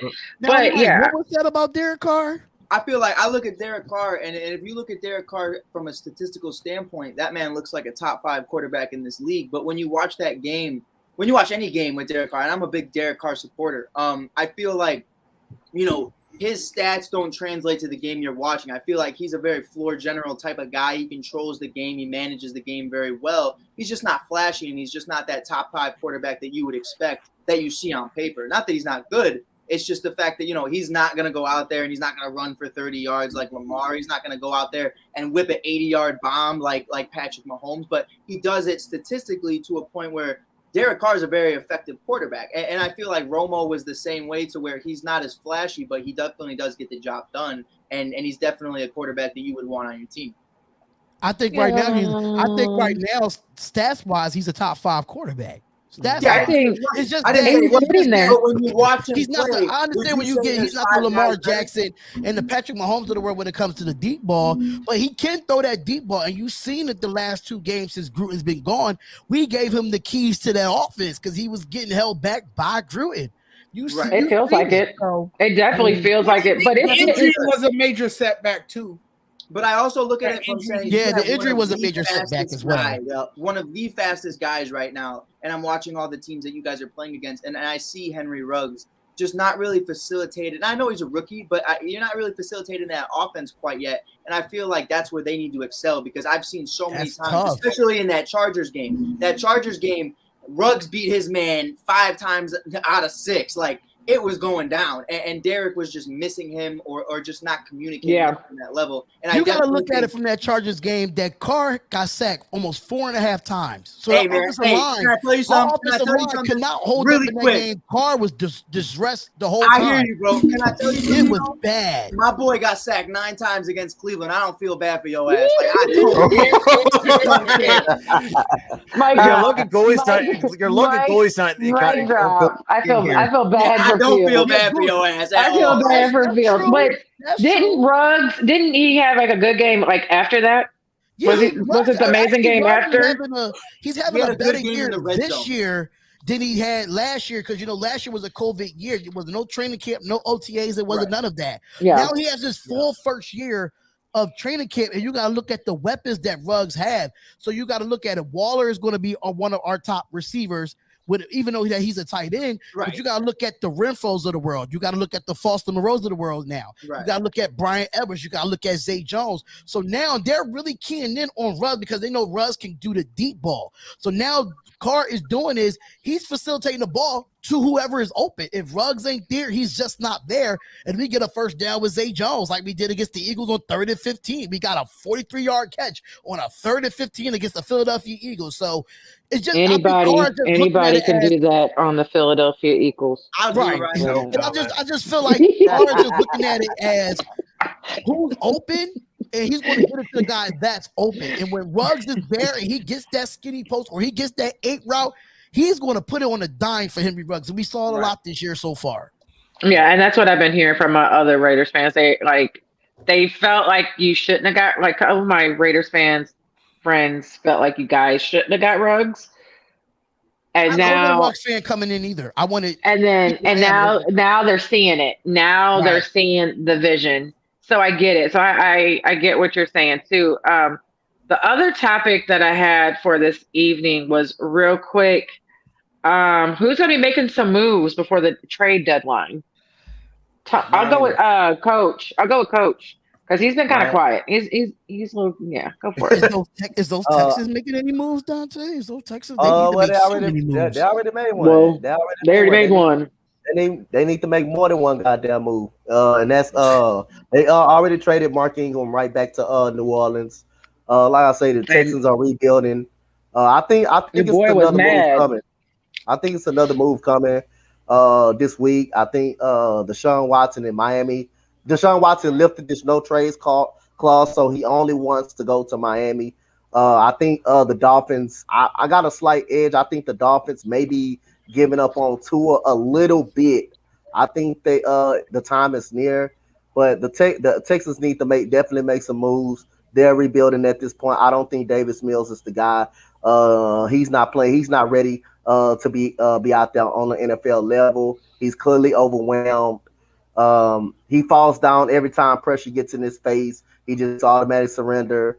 And right now the Texans are in rebuilding mode. So Deshaun Watson could be traded sometime this coming week. And I think look out for that Miami and Texas deal. And I think they I really feel that the Miami Dolphins is giving up on Tua. I really feel that way. That Tua is gonna be packaged in that deal with Miami. Oh yeah, I agree with you. And but it's good that Tyrod is coming back for y'all this week. That's what I'm reading. The year now, but it's too late. It's too late, but it's time. I root. He's not the answer, but I always have rooted for Tyrod because I feel like he's always got the short end of the stick. Yep. Wherever he's been. It's just and then like right when he's like showing his potential, something happens. An injury. I get poked in the lungs. Yep. You pull a hamstring. I just did that on purpose. I don't care. I swear they did. The Chargers did that on purpose. I said that exact same thing. It's like the Chargers did that on purpose. Trying to say, what are you? You're trying to kill the man. Like, calm it down now. Yeah, and that's the thing too. I think Tyrod. Yeah, he may not be a good starting quarterback, but I think he's a good, solid quarterback in his own right. Like, say, yeah, if you need like a solid backup, Tyrod's your guy. It's like, say your quarterback is down. I mean, Tyrod, when I saw watching a few games with the Texans, like he looked pretty good with the Texans. Yeah, he's maybe not be the answer, but he's the guy. I'll drive him to Dallas. Right, he's that old reliable quarterback. He's like the old reliable. Like, say, if you really need to get to win a game, Tyrod's probably your guy, your go-to guy, in my honest opinion. You gotta look at before he was hurt when he had the hamstring injury. He was out playing Baker Mayfield. He was out playing Baker Mayfield before he got hurt. He was 10 of 11. The Cleveland Browns had no idea how to stop him. And people forgot about that. Yeah. They had no idea. He always kept the Browns in contention too. Yeah. And then the defense the defense is playing. The defense is very good. I'm not going to blame the defense for getting beat 40-0, 3-0. If you're getting beat, if you're getting blown out 3-0, 5-31, that means the defense is on the downfield way too much, and the offense is not contributing. So I think the defense is playing hard. In no time of possession. And then they almost nicked up. They almost gave Kyler Murray a concussion. So the defense does. What happened to Mike? Oh, there he is. The defense what that happened. They do compete, but the offense just can't move past the 50-yard line. So Miami and Texans trade may be coming soon. I think they already agreed. They just trying to see what's up on Deshaun Watson case. So that could be a deal that's probably in discussion probably sometime this coming weekend. I'm just letting you know, as a Zeke fan, because I am a diehard Zeke fan. We both come from St. Louis, so I am a diehard Zeke. And for him to get suspended for 6 games with a pitcher for 6 games, I'm like, wait, what was this? For a pitcher, 2017. 2017, he got suspended. That year, he got suspended 6 games. For a pitcher, 22 women, 22 have came out, and y'all don't have enough evidence. But that's here nor there, you know. I'm just saying, as you know, I don't get me wrong. I love Deshaun. I am team Deshaun, and I am praying that this is not true. But when 22 women have came out and said the same, almost exact story, it's kind of hard to ignore. And I'm not saying they can't be ignore. We can't ignore it. I'm not saying seriously. And I'm not saying they can't be lying, because there are some people. We know females that have done it to many of players. Like we have seen, we've been down this road. But damn, NFL, like y'all are dragging your flipping feet on this. Yeah, y'all had Zeke. You had Zeke suspended by August 1st, 2017. Like seriously, he was suspended that first week. But we going into week 8. Or is it week 9? Week 8. It's week 8. It's week 8. Yeah, and we can't even and we have these poor women feeling like they don't care. And this trade might happen. And I'm not dogging for Texas trying to get rid of him. Get rid of him while you can. Facts. Like you got to get rid of him. You got to get rid of him while you can. And you got to have a team that's willing to take a risk on it. And I think the other teams pulled. I also think Carolina. I know we did. Carolina pulled out. They pulled out. We pulled out as well. But from what I heard the Carolina Panthers got back in that race with Deshaun. Yeah, I heard they did. From what I've heard, they pulled out. They pulled out. They pulled out this morning. They pulled out this morning again. Yeah, they pulled out again because I think it came after when Roger came out last night and said we don't have all the facts of the case. Well, that makes it real tricky. Like if you don't have all the facts of the case by this week, what are y'all doing? And this has been going on since at least February, March. Don't have. And is there a case? Exactly. Is there a case? I don't because right now his name is tarnished, and I think you guys are going. His name is tarnished. That's facts. Whatever which way you go, if he's guilty or not guilty, his name is tarnished. Yep. Unless the NFL is keeping something from us, they don't want us to know. Now, my question is this though. Now, when Deshaun Watson said he was not going to play this year at all, because he was going to be traded, and he wanted to be traded, and the Texans was not going to do it. Right around that same time, here come all these women. Yeah, ain't that some out of? It was a coinky dink. It was kind of a coinky dink. Hold up, we have not heard nothing bad from Deshaun Watson since he's been a pro. For real. That's like he's a mama's boy for real. Yeah, there's been a lot of speculations. I don't know how much of the other like the big name networks like FS1 Shannon Sharp openly admitted that he's like, I don't know if that's true or not. He goes, I just think it's an odd coincidence that when he leaves, that's when the Texans are like, this is when all this pops out. Is exactly.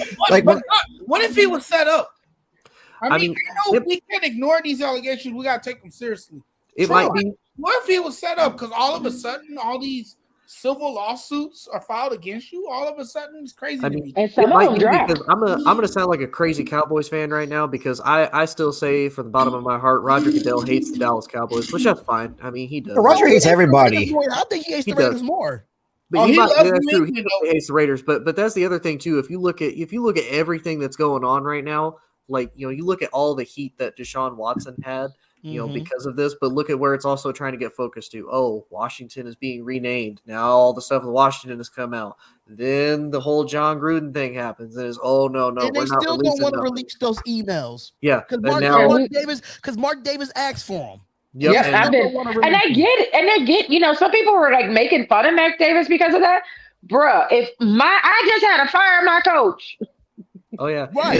Especially what you said. I need you to let me know who else was CC'd in these emails and what was said. I don't need one because I'd be damned, and I wonder if I need to, because me and my mom been talking about this. How'd y'all go through 650,000 emails that quickly? Tell me how many you guys. I understand that you have code words that you can do this, but. Don't believe you went through 650,000 emails in 3 days. And John Gruden, exactly. And the other thing is, how is John Gruden your only scapegoat? And even John Gruden said the truth is going to come out. Like, don't get me wrong, John Gruden's in the wrong, but how are you just going to try to blame all this on one? Yes, no. And I even told my mom. I said, Mom, it's coming out. Either a tell-all book or it's not. It can't come on a normal platform channel. It can't. It has to come on HBO because it's going to be raunchy. Yep. It has to come on that's like it's going to be able to do like an MA because it's have to be in a book. And I need you to name names. I need you to name all the names. And I know my owner is on there. I know the old man is on there. This is my suggestion for Gruden though. Since he's probably not going to be able to get on no major sports network anymore. He's not going to be able to coach in the NFL anymore. John Gruden, make a podcast and rat everybody the hell out.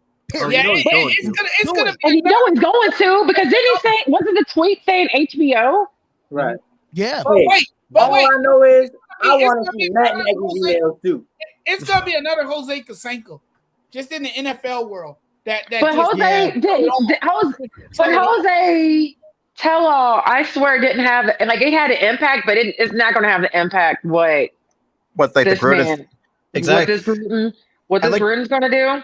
Fire Nagy too. It's going to be ugly too. It's going to get really ugly. It's going to be a true Gruden grinder. Especially going back to the Watson thing. As a law and justice major, when I heard that news came out on Twitter, it's like, and I'm thinking to myself, where the hell does this come from? Like, this is like the most sketchiest bullshit that I ever seen in my entire. It's like I'm looking at it from my perspective as a law and justice major in college. It's like the fact that like the lawyer coming up with these 22 women comes out on Facebook saying, "Oh, we got a lawsuit." It's like I'm thinking myself, what the hell? What lawsuit? Then I see Watson's name is like I was like, what is going on right now? Like, look, it's just like it's ridiculous. It's like because I've loved watching Watson because I love Clemson when it comes to college football because like I've watched Trevor Lawrence, Deshaun Watson, like those guys. But the fact of the matter is that Deshaun Watson, the fact that these women are so-called claiming to some of the bullshit that he said, like there should be no case like that. All that shit should be just dismissed right out the goddamn window. Like I get, Until we so actually I see get some facts though. If we can see, I need if something comes out as something factual instead of speculation, then it could be a better understanding. But everything right now, even from the emails to Deshaun Watson, all this shit is speculation. And I don't like it that it's a lawyer that is friends with the owner. With the Texans. Yeah, I don't like that. I think that should not be, because that's when you make you feel like this is. That's why I say it's a setup. It's a setup. I get it, and so trust me, I felt it, and I'm praying because it's what you said. Like he's a good boy. We haven't heard no negative things all the years. Now he wants out. Now all the O's. We gonna say they starts with the H and ends with O's. All of them came out the woodworks, and supposedly all of them were masseuses. I could have said I was a masseuse if that was the case. Like, why did I know about this? And then you had there was a couple that came out and supported and defended Deshaun Watson. Saying like he's like they actually done it, and like they said he was an amazing guy to work with. It's like I'm thinking to myself like that's like and that just makes everything ironic too, because right before the game between the Raiders and the Bears, who was at the game? Roger Goodell. He was at the game. And then that following Tuesday, that was a great steps down. Come on now. It's just not. And we knew. And like I said, I was telling them, I said he's resigned because he knew he was going to get fired. Right. Like, and this was before we even spoke. Like we even spoke to you. Right. Like we knew. Like if you didn't see that coming, then you don't know football. I wanted Gruden fired at the end of the year, honestly.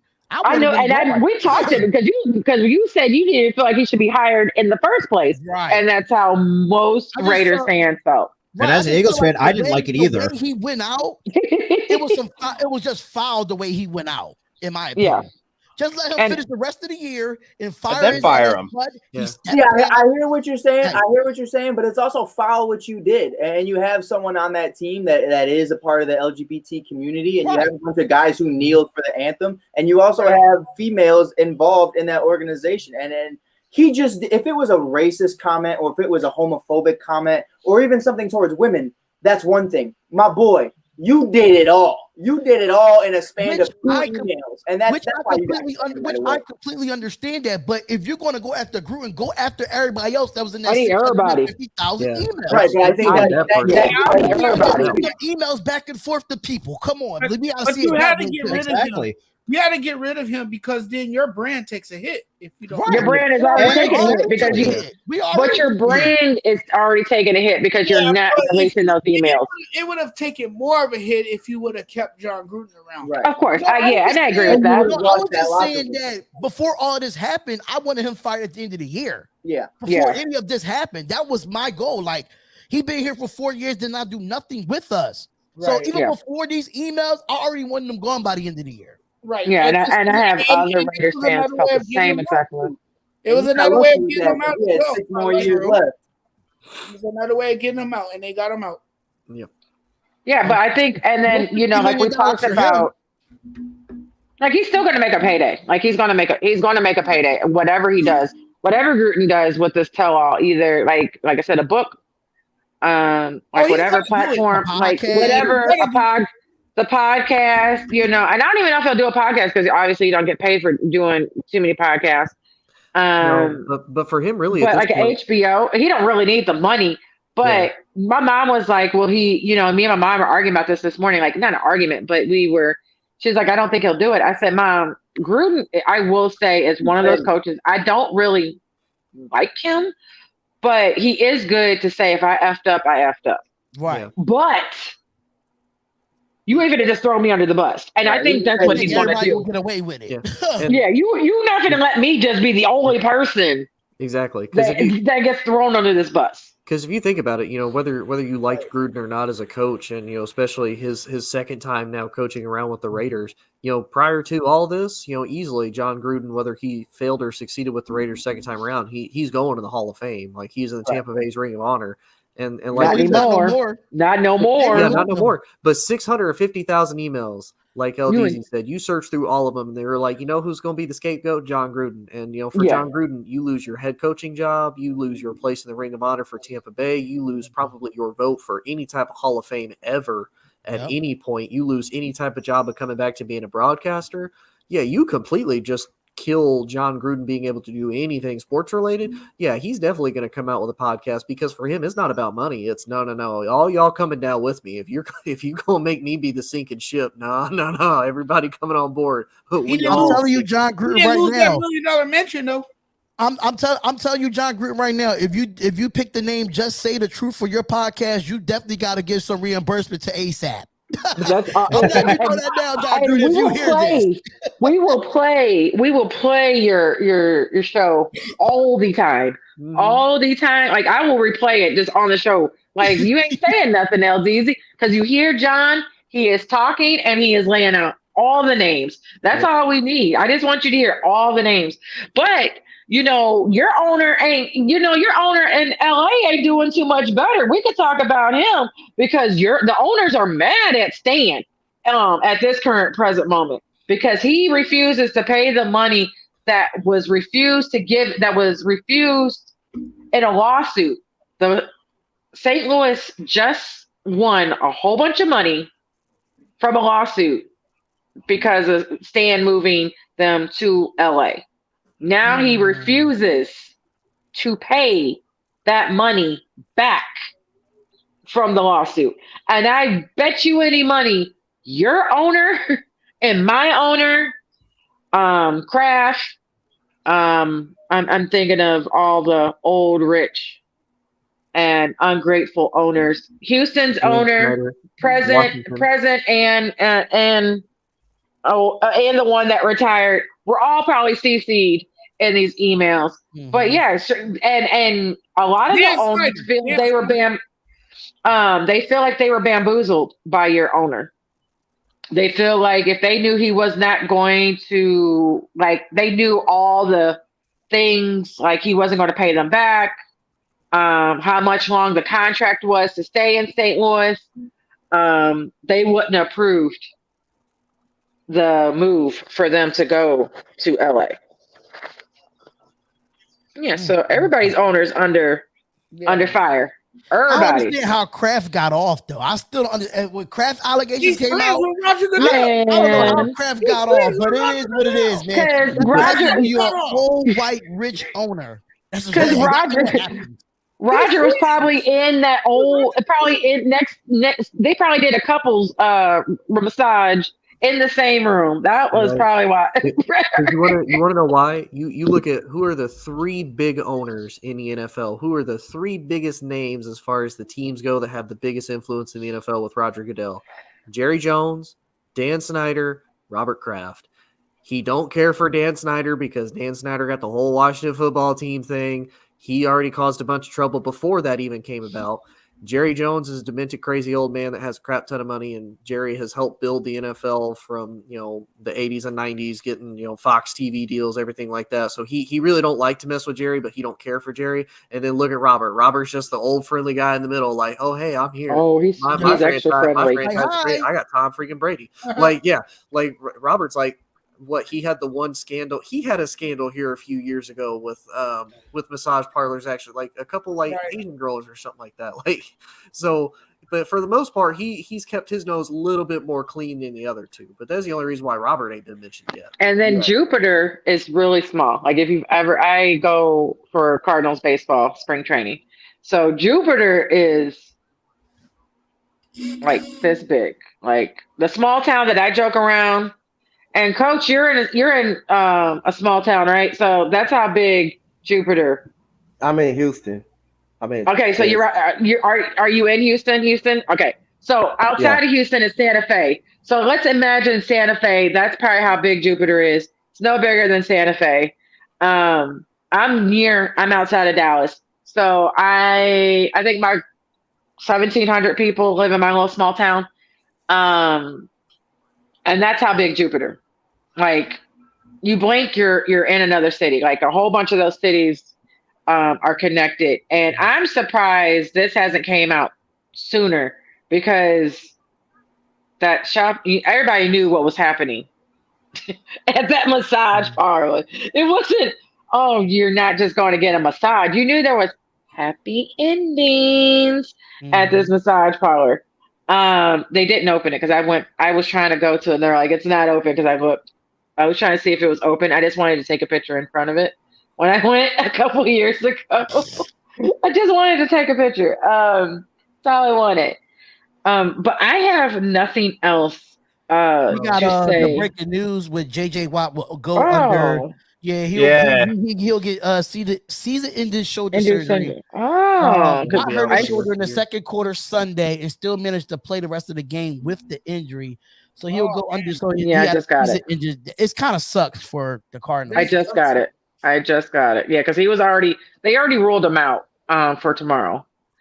So I knew something had to be bad because, again, I guess I'll ask this question, and since before we go, JJ Watt career, is it tainted from injuries? Yes. Bob, Yes. yes. I got a lot of yeses and one no. Coach, I said yes. Yes. And no was Jonathan. Jonathan, I heard was no. Weren't you a no? I don't really know if it's tainted because you have to look at the bigger picture too. He's had despite the injuries, the number of injuries, he's had an overall great career. You know, he's done amazing things on the field and off the field. I'm not talking about off the field. I'm not talking about we are not talking about how great he has done for the city. He's done amazing things. We talk about just his career. Is his career tainted because of injuries? I don't think it's tainted because of injuries. I think he will go down as one of the greatest defensive players ever. Anybody else agree with that? You got to think about it too, though. Like he was on a bad football team for a long time with the Houston Texans since 2011. Coach, close your ears. Close your ears. The best ability is availability, and it's really hard to put. He's definitely going to be up there, one of those top defensive ends, in the league. It's just that his injuries, we have not seen enough. After he won Defensive Player of the Year, it's just where has he been? Like he had shoulder surgery, he had forearm surgery, elbow surgery, ACLs. It's just he damn near had many injuries as Allen Iverson in football. So it's just like, I don't know. It's going to really be tough for him to get into the Hall of Fame. I just got to look at the stats. I really got to look at productivity. I think JJ Watt. I think JJ Watt is I think he kind of did enough to get in the Hall of Fame. But his career, no doubt, been taken by injuries as well. If you he almost won the MVP. He had at 19 and a half sacks. The year that he won the Defensive Player of the Year award, he was literally in the MVP discussion after that year. The very next year, most of the injuries was basically his shoulder. He had a torn pectoral, and then he had a torn ACL 1 year. He had 2 shoulder injuries. So, and then this guy is tough. He's still able to play through those injuries and dominate. The Buffalo Bills playoff game, he was just coming back off a torn pectoral muscle injury, and he dominated that game in a comeback win. So his career has been tainted by injuries, but I think he also done enough to be in the Hall of Fame as well, because that is sick. Since Lawrence Taylor, this guy almost won the MVP award as a defensive end at 19 and a half sacks, almost 20. That is amazing. And I feel bad for JJ Watt, his first and probably only real chance to win a championship this year with the Arizona Cardinals. But it's kind of tough for JJ Watt. I hate to see the man go down. He done everything for the city. Thank God. I think he'll still get a ring, obviously. Thank God for that. But yeah, I definitely feel what you're saying. Like, this team that he's on is phenomenal.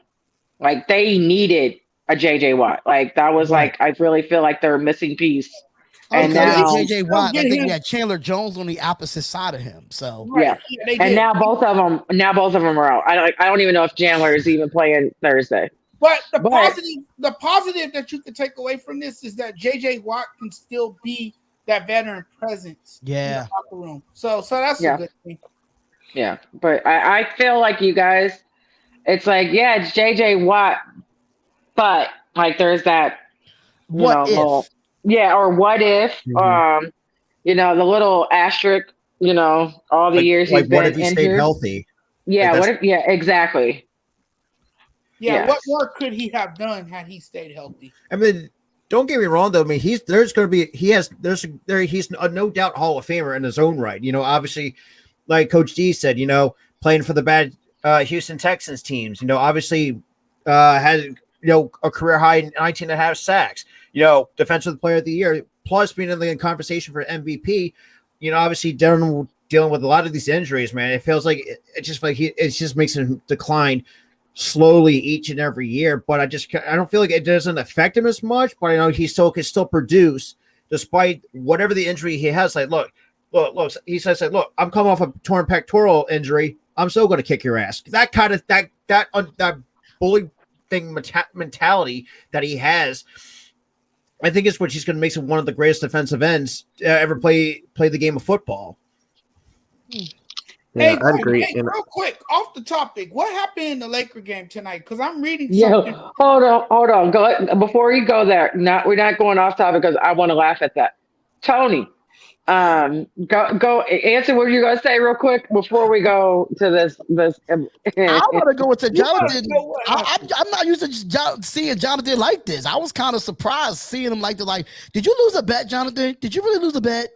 No, he doesn't understand that his team lost. I'm used to the beer. No, it's not that. It's someone wrote something saying, so disappointed in the ego-driven Laker team. Yes, Westbrook deserved to be tossed.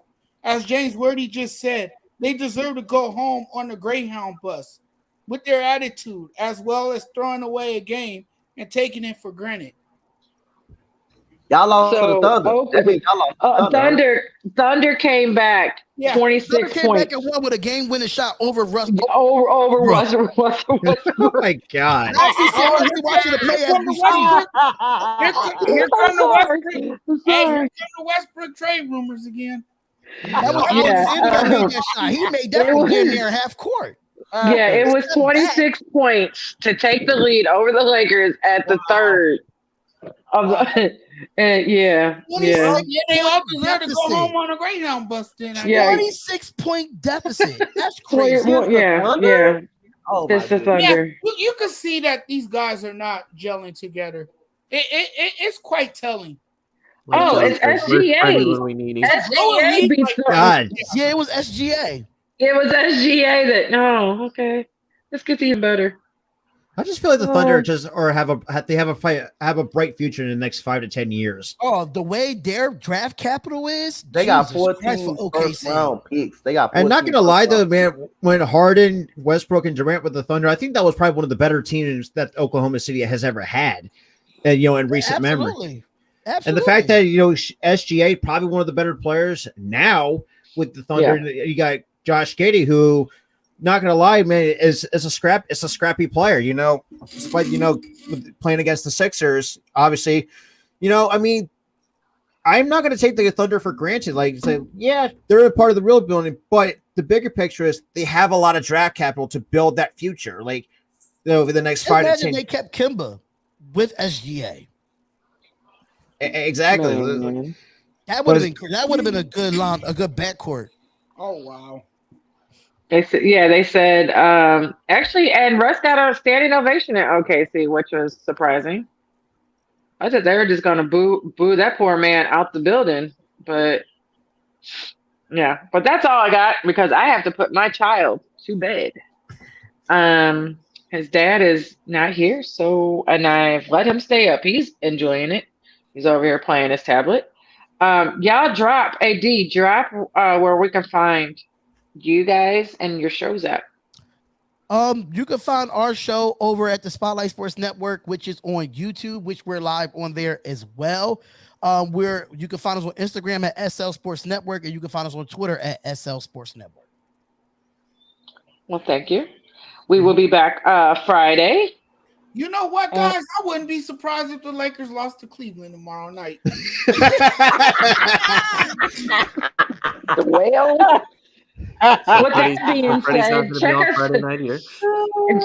that being said, check us out Friday and see if Jonathan has grown gray hairs because of his Lakers team with how they're playing right now, because he's already pissed off at the Dodgers. So yeah, I'm over that. I thought you made him shave the beard, because I thought you lost the bet because of your Dodgers. I didn't lose a bet. The Dodgers are out, so the hair is out. So it's a new year, a new Jonathan. And I was even thinking he put on the salty shirt because he was feeling salty that his Dodgers weren't in the playoffs. So I was like, my bad. I was trying to. That shirt's iconic, though. That's definitely an iconic shirt. But it is. I like it. My move. Yeah, I was just trying to figure it out. But thank you, gentlemen, for coming and talking with us. And we will see you guys Friday. And then, like I said, check out all the shows that will be on tomorrow on the ASAP Network. You can find us on Facebook, Instagram, Twitter, TikTok. I think I got everything. Yeah, and the webpage. Yes. So, see you guys later. Peace out. See you. Whole sports, all plays. Yeah. Whole sports, all plays. Whole sports, all plays. 365, we making up plays. We talking the game, get you to the days. We're high in the court, the dime in the lane. Variety, topics, living the same. All presentation, sports information. Hitting the airways, taking the nation. Sport, all plays, like working your faces. Grace at the field, so tie the laces. All sports, all plays.